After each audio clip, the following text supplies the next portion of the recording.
Hello again mga kakailyan! Dwani ngayong araw, ipapakita ko naman sa inyo ang iba pang mga pananim ni Mama dito sa kanyang mini garden. Merong sibuyas at kamatis na pahinog na at nakaplano na yan para sa sinigang.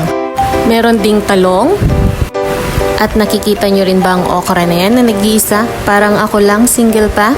At teka lang, may dalawa palang bunga itong talong ni Mama. Pwede nang pang torta.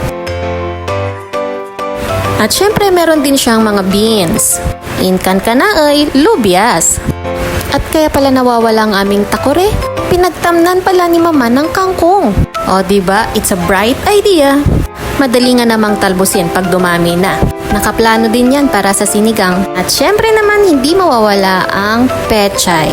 Nakailang beses na nga rin po kaming harvest ng kanyang mga pananim na pechay. At may naiisip na akong luto para sa mga natitira. Meron din po siyang bell peppers o kaya capsicum. Itong mga pananim ni Mama, hindi pa tumutubo, nakaplano na.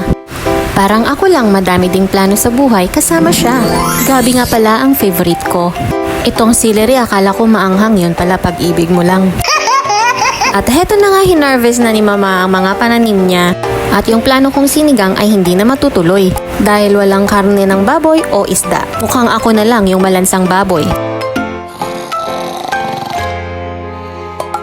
Please like and subscribe and click the notification bell.